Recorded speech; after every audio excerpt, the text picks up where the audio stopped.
Салют, people! С вами Human и, как всегда, глоточек полезной и вкусной информации для вас. Да, это оно. Да, ребята, я понимаю, какой сейчас звездец с видеокарточками, особенно с ценами. По этой причине я для вас и подготовил списочек видеокарточек, какой лучше купить сейчас, как для Full HD, так и для 1440p, так и для 4К. Ну, скажем так, пропорция между $1 на FPS. Да, определяем стоимость на кадр. Так что, друзья, сегодня мы с вами постараемся определить, какую же видеокарточку бюджетненькую, ну или около бюджетной выбрать на 2022 год, на примерно апрель-май. Погнали!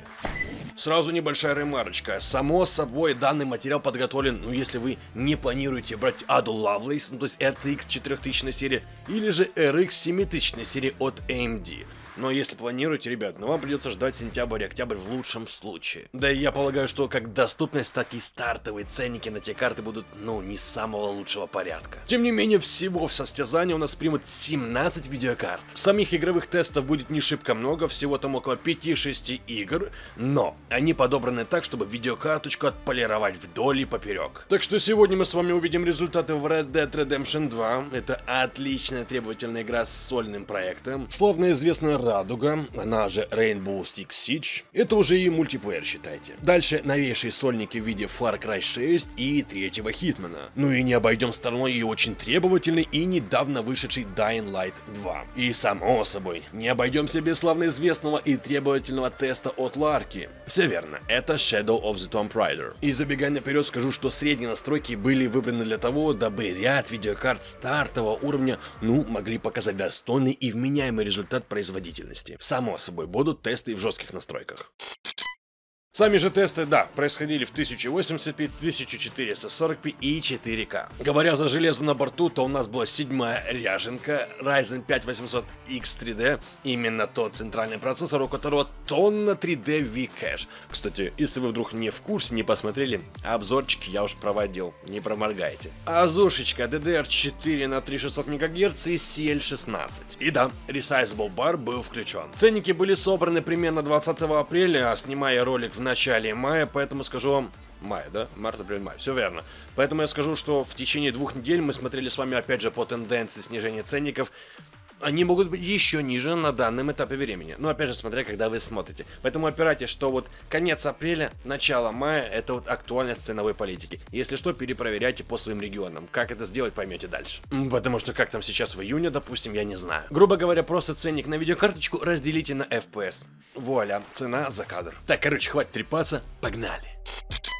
Опираясь на результаты тестов, то для Full HD игры сейчас лучше всего себя проявляет именно Radix RX 6600, который, кстати, демонстрирует $2.98 за 1 FPS. А это даже на 16% дешевле, чем та же 6500 XT. И это при том, что 6500 XT должна стоить примерно $170, и тогда бы она была в паритете с 6600. Но у 500 еще и вопросы по пропускной способности PCI-Express, она без аппаратного кодирования, и в ней отсутствует декодирование типа AV1. Ну, это вообще печаль. Говоря простым языком, несмотря на то, что видеокарточка RX 6500 XT около RRC, она убогая.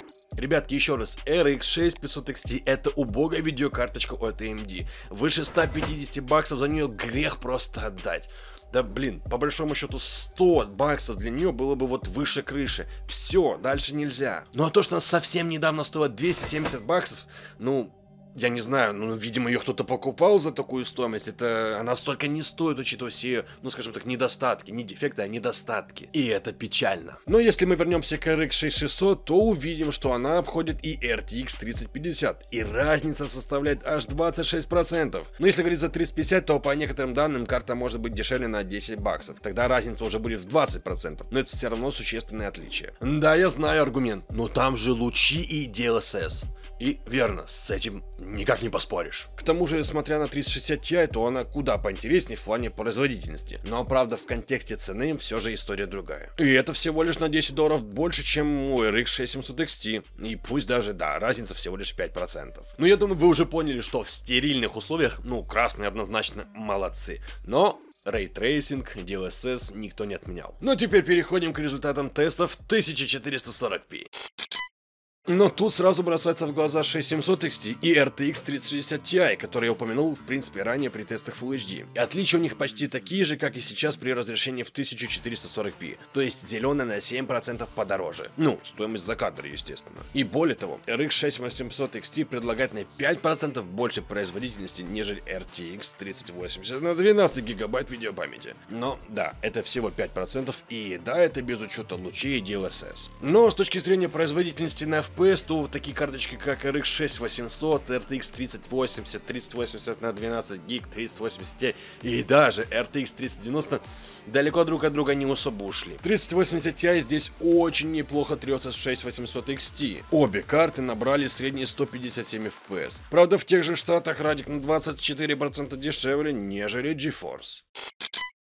Но результат вполне ожидаем. Амперы очень хорошо себя проявили в 4К. 6800 XT находится на одном уровне с 12-гиговой RTX 3080. И если опираться на предыдущие все тесты, то могу смело вам сказать, что 3080 вырвется вперед на 5-7%. Это было бы отлично видно в тестах на 50 игр. И, кстати, ребятки, вот те тесты, результаты тестирования, которые мы с вами сейчас просмотрели и просматриваем в этом ролике, они очень сильно совпадают, ну, собственно, вообще совпадают с теми тестами, когда проводились на отдельных видеокартах, ребята наши IT с запада проводили тесты 50 игр на одну видеокарту, то есть карточка тестируется в 50 играх. В 50.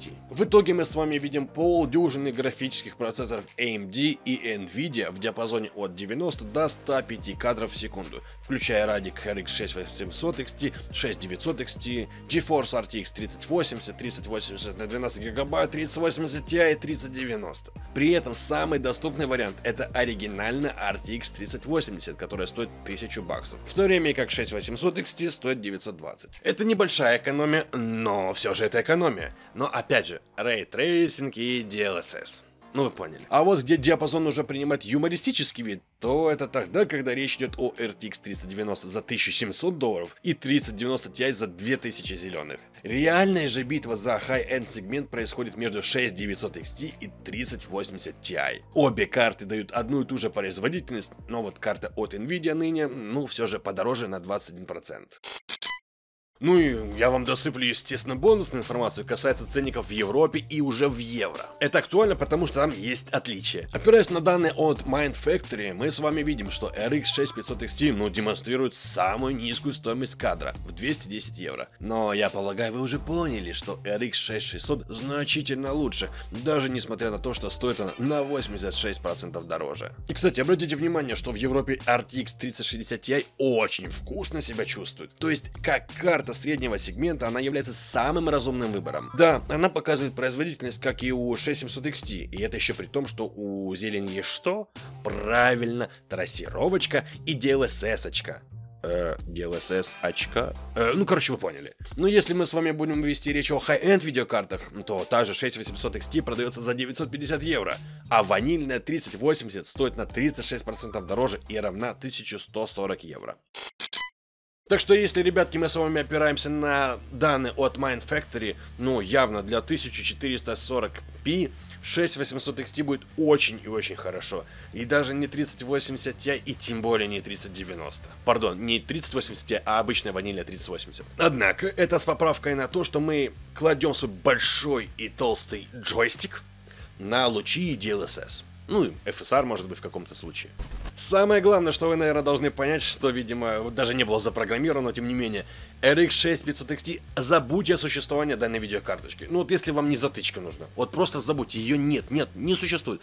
Может быть, за 50 баксов, может быть, и можно было бы взять. И вообще забудьте о RX 6400 XT. Договорились? Собственно говоря, за RTX 3090, ну, если вы ее купите для игр, вы слишком много переплатите. Что ранее на старте, что, в принципе, даже и сейчас. Во всяком случае, в обозримой ближайшей перспективе. Более того, те, кто хотел купить 3090 для работы или 3090 Ti, допустим, они уже купили. Ну ладно, 3090. Ну а те, кто вообще хотел для работы, возможно, они смотрели в сторону линейки Titan. Угу. Ну, друзья, я надеюсь, сие видео было вам впрок. Во всяком случае, вы теперь сами понимаете, как проверить, скажем так, цену за кадр, в каком бы регионе вы ни находились. Потому что вы должны понимать, что от недели к неделе, ну или от месяца к месяцу может меняться ценники на все видеокарты, вплоть до линеек. Плюс еще в зависимости от того, какой регион, я постарался вам все усреднить, как смог. Так что, если ролик вам был полезен, друзья, отметьтесь, пожалуйста, в комментарии. Буду вам очень сильно признателен, это помогает продвигать канал. Опять, как ни крути, сейчас с IT-каналами сложновастенько, поэтому все ваши просмотры, лайки, комментарии, громадное спасибо. Но на этом у меня для вас все. С вами, как всегда, был Human, и, как всегда, кайфовой вам игры.